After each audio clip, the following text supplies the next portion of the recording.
I want to crack the code of Pi Network. So I brought on the co-founders here, Chengdiao of Dr. Chengdiao and Dr. Nicolas Kokkalis of Pi Network. Welcome to the Crypto 101 podcast, and thank you for joining us. Thank you. Thanks, Bryce. Thanks for having us. Yeah, so you guys are based out of Palo Alto, is that right? Up in Silicon Valley? Yes, that's right. Nice. And why start Pi Network? What was the grand vision that really got you guys to say, you know what, we're going to dedicate the rest of our lives to this project?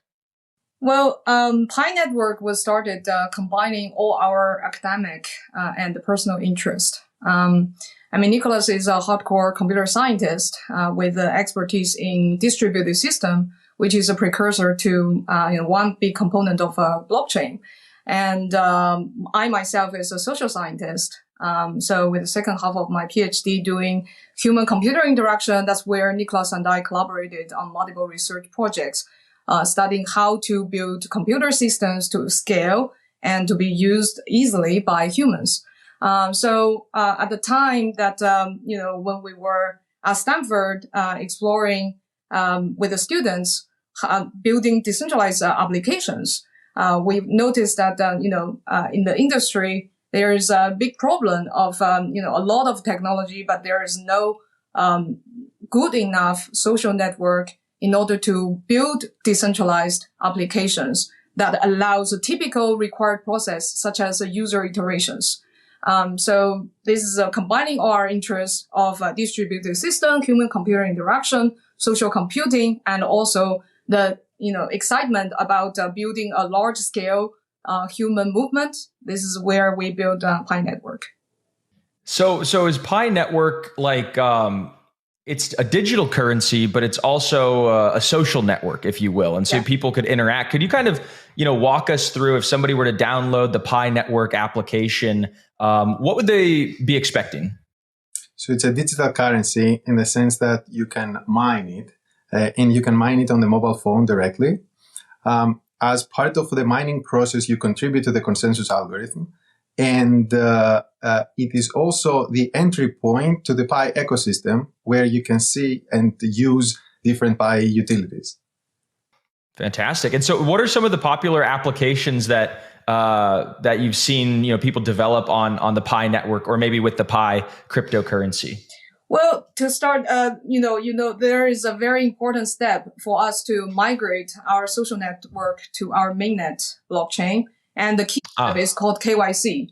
And one application of the Pi cryptocurrency is that people can pay Pi to get their IDs verified in order for them to migrate to the mainnet. And this is a very strong utility in the sense that, native currency Pi is used to pay for real human labor that result in valuable work in the world.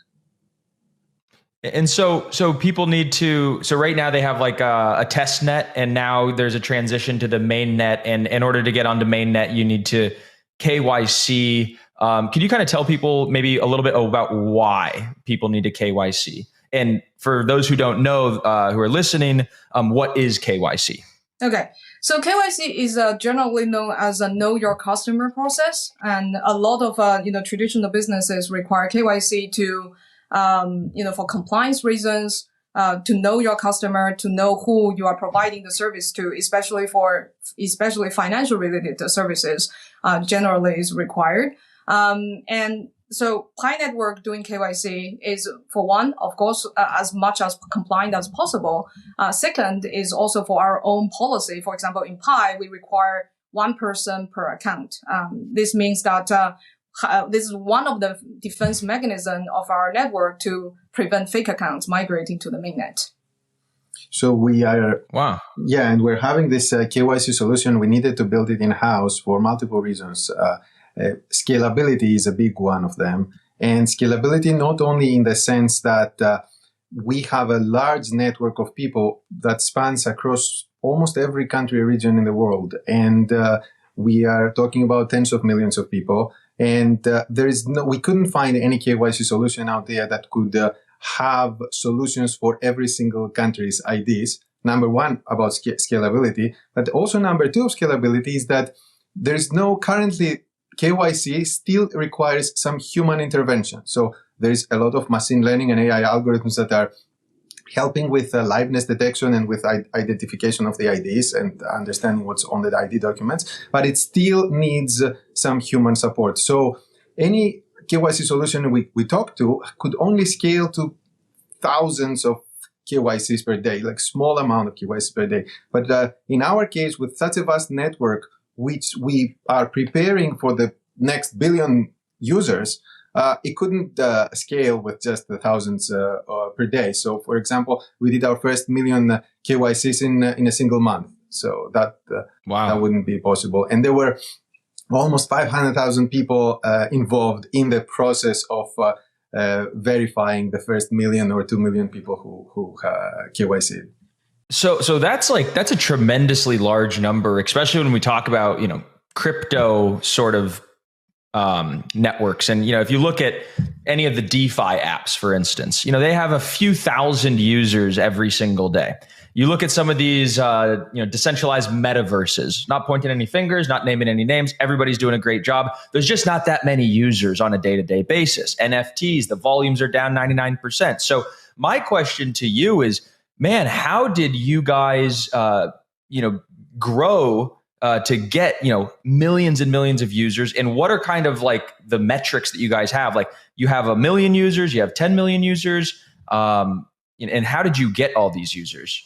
Well, it comes down to the unique strategy of ours. And the core strategy is accessibility. And accessibility has threefold, I guess. One is financial accessibility. In Pi, everybody can mine for free. They don't need to pay anything to enter. Another accessibility is knowledge accessibility. We build our UI to be really intuitive. For example, the mining component, they can mine on the phone. So you don't necessarily need the computer science knowledge about setting up a node in order to mine. And then there is also the, system design accessibility. That is, in addition to people find it easy to mine, they also find it easy to use. So all these factors contribute to the accessibility. And also the strategy of accessibility also have the result of, more fair and more widely distribution of the cryptocurrency. So that makes us one of the most widely distributed. We are now at over 35 million engaged members and distributed in almost every country and region in the world, over 233 countries and regions of the world. So that's also ties into why our KYC process needs comprehensive solution, because it's like every region. Yeah, it's got to have a global sort of approach as opposed to country by country.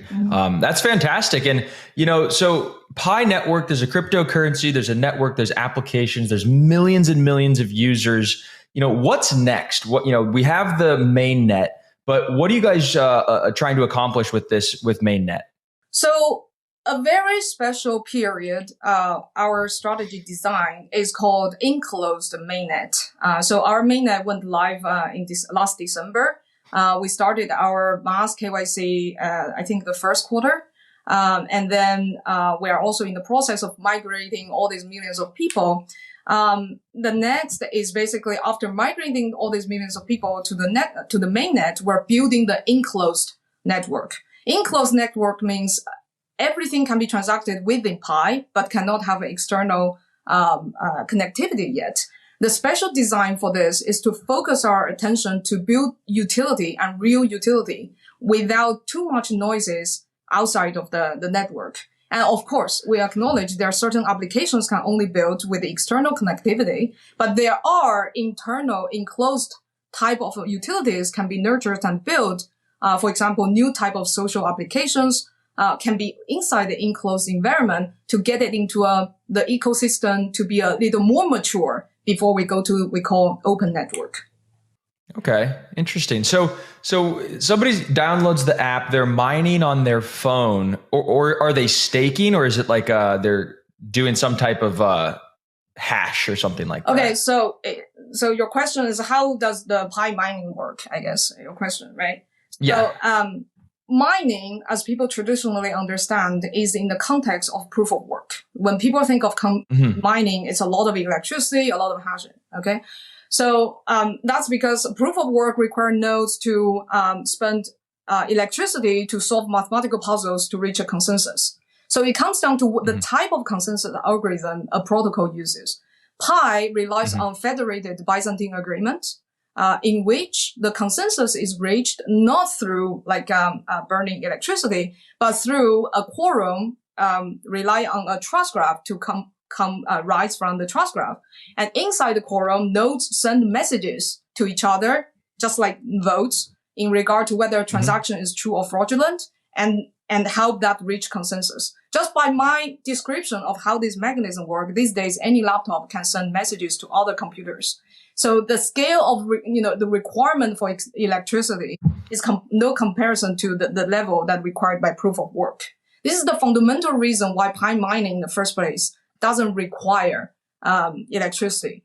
Now, as I mentioned, there needs to be a trust graph. So the mobile miners are actually contributing their trust relationships to form this trust graph that can feed the consensus algorithm to reach consensus. So the actual running of the blockchain, the heavy lifting of actually running, is still on our Pi nodes, which is computer nodes. So, but the required efforts of our Pi nodes is different from the Bitcoin nodes. And then they're also rewarded in Pi in conjunction with the mobile miners. So in the broader sense of the mining is that individuals or nodes contribute to a consensus algorithm for it to reach consensus. In return, they receive rewards of that protocol.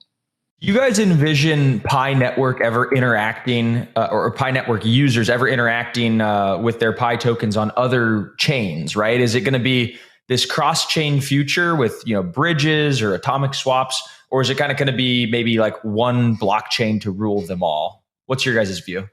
Well, the sky's the limit. We are not here to enclose the world in just one technology. We are always open to collaborate with other technologies. We believe in open standards and open networks. We see what happens with platforms when they become too enclosed, and the power that comes with that, and also the impacts that they have to consumers. There is even in the news lately about new recent policies that the various mobile application platforms are constantly changing to enforce different rules. So we are always open. We expect that there's benefit in collaboration between platforms, of course. Yeah. So speaking of that, like I heard the other day, Apple kind of came out with these new rules about any sort of crypto transactions that happen through their app, like an app that was downloaded through the Apple Store. Like they're supposed to now be collecting 30%. Have you guys heard about this? We did roughly. Yeah. So, I mean, the world is still in a phase, including, tech giants or regulators still figure out how crypto can fit into the existing economy. And that is the process as a crypto builder also need to be patient and follow and then adjust in order to, fit in at the same time create innovation. Yeah, that's where open standards help. That's where open standards help.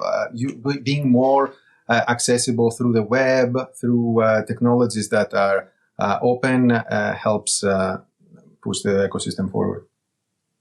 Yeah, I was going to say basically the same thing. Like they're kind of pushing people away from mobile and back to web. There could be this renaissance of like these open web-based applications as opposed to just like, mobile first and mobile only applications. So it'll be interesting to see. We, several years ago, we made a pretty unexpected move.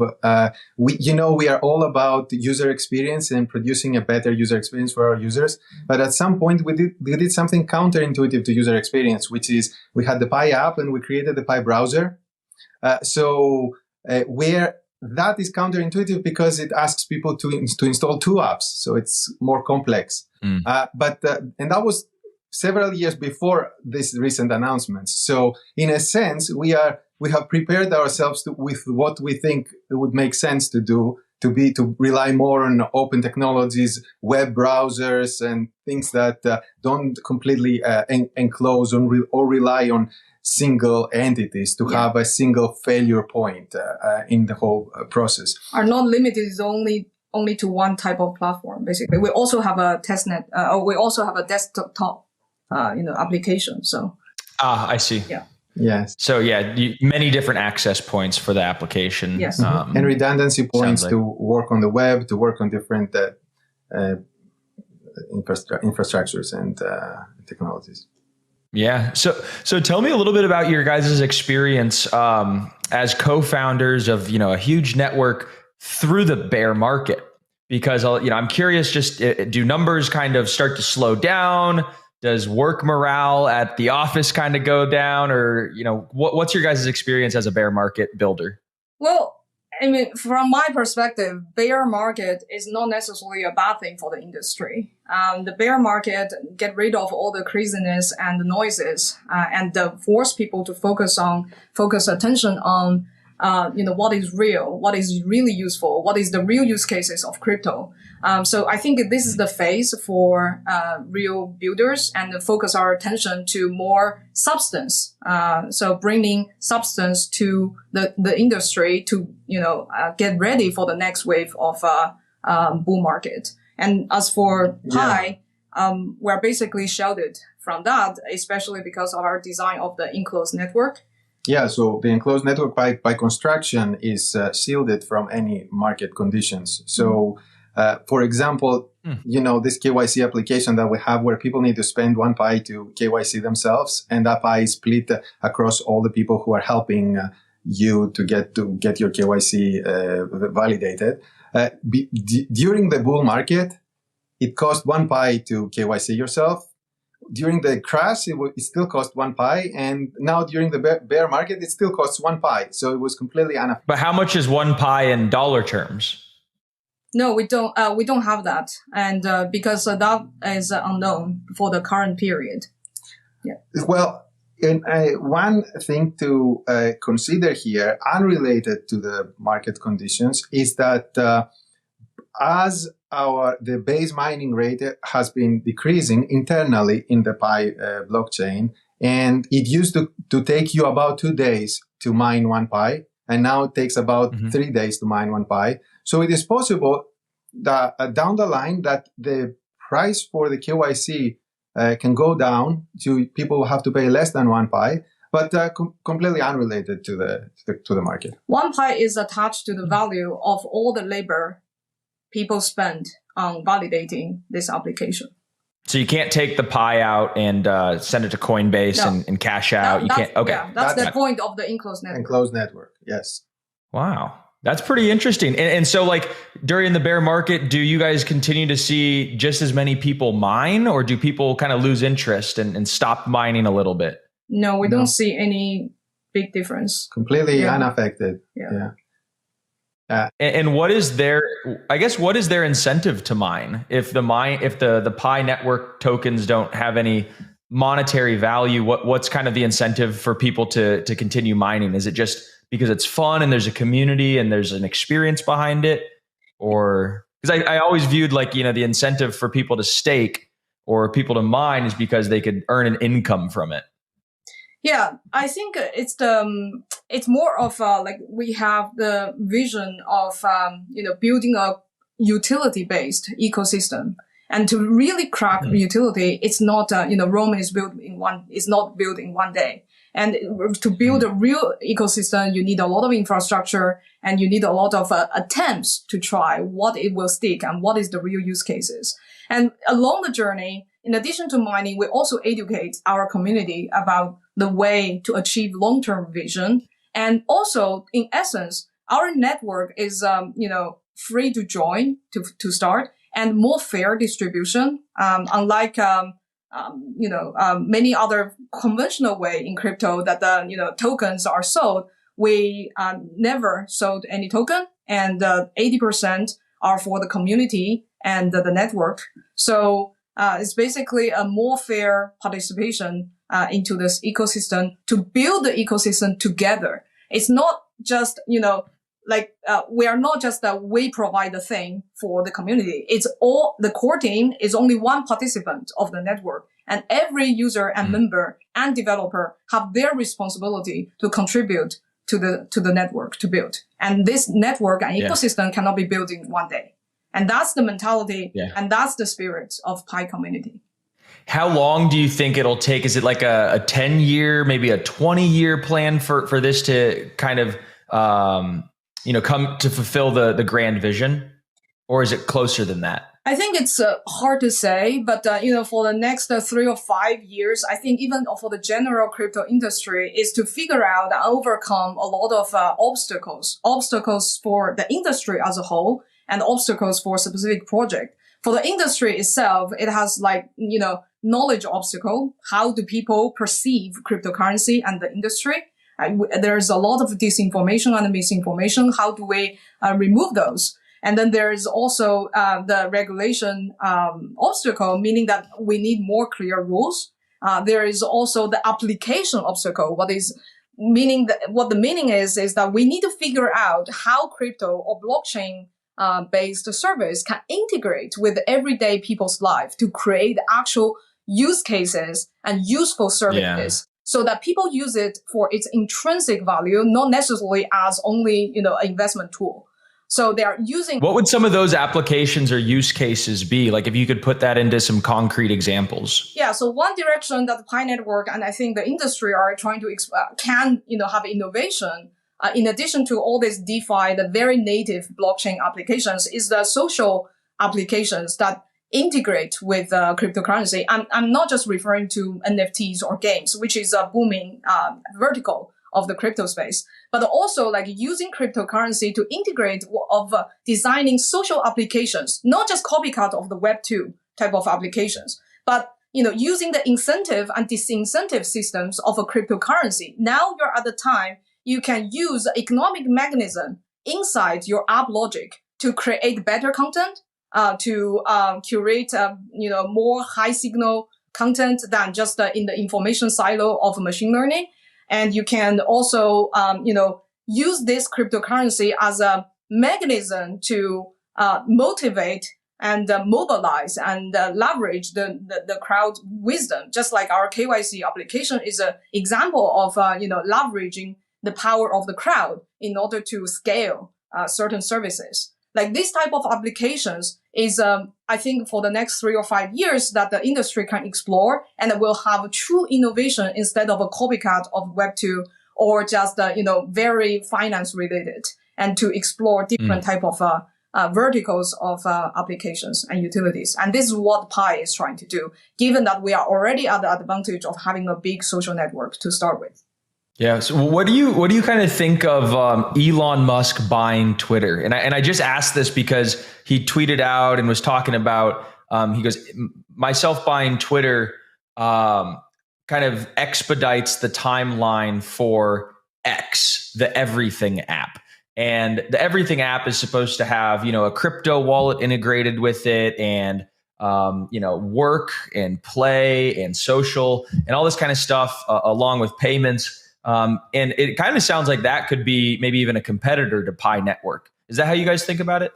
We don't see things as competitor. And this is so new. This is so new industry. Every type of innovation is welcome. And also the fact that, I don't know what Elon Musk thinks about this, but the fact that he, have Twitter and then also interested in crypto as demonstrated. The fact that these two, social network and also crypto, merged together seems to be in line with what I was describing just now. Like in the social vector, there might be innovations using cryptocurrency. Yeah, and in a sense, the strategy he proposed makes sense. So he said we need to take Twitter off the public market so that we don't have these external dependencies where Twitter may want to take some non-conventional, non-consensus moves, which if you do it as a public company, you have to look at how the market price of the stock of Twitter would go. So removing those external interferences, then you can try to focus on innovation that will be a long-term innovation. On the short term, if it was maybe loses money, less advertising, something less about the company, but in the long term creates a better product. And that's, I think, what he was trying to do there. In a sense, this is similar to our strategy for enclosed network. So we have the enclosed network right now to completely eliminate all the possibilities of people trying to use Pi for quick success of X, of Y, of Z, and focus on long-term utility, long-term usefulness for the world. Mm-hmm. And all this, I love it. And all these social applications, it's not something that, you try it once, it goes very viral. It takes so many attempts. That's what I meant by attempts. So many iterations, so many different versions, how to integrate it. And the more developers join the space to give more attempts, the higher chance the whole industry are going to actually find the real utility that every day you hear drivers talking about, I'm using this thing, crypto-based service for this social, experience instead of just only on exchanges. Yeah, no, it reminds me of I watched this documentary actually about Elon Musk and starting SpaceX, and he iterated many, many, many times on the rocket ship to have, consumer flight. But he blew up the first 3 rockets on accident, right? So nothing's ever perfect the first time. But if you want to have true long-term sustainable innovation, I also love the analogy of, him taking Twitter off the public market, because the things that he'll do to that company after he purchases and go private, he will have if he still had public board members and public shareholders to a fiduciary obligation to them, the experiments that he would run and the innovation, while it might, affect the stock price negatively, it could actually be long-term, a net benefit. And it's pretty clear that, that's what he's going to be doing. He's going to be doing a lot of experimental, fun, innovative things, a lot like what you guys are doing with the Pi network. And so I'm excited to see how everything turns out. I'm excited to download it and get Pi mining myself here. So guys, I really appreciate you coming on to the Crypto 101 podcast. If anybody who is listening is interested, they want to learn how to mine Pi, maybe get involved in the ecosystem, where can we direct them to? And we could link some stuff into the show notes. Minepi.com. Easy. Minepi.com. Yeah. How'd you guys land on the name Pi? P-I 3.14, right? Yes. I guess we're all geeks. So yeah, we love math, and Pi is such a universal concept. Everyone understands. It also represents a circle that the uniting people together. Inclusiveness goes into the concept. And also, Nicolas has a Greek descent. It's a Greek letter. Easy to type it on my Nicolas. It's easy to type it on my keyboard.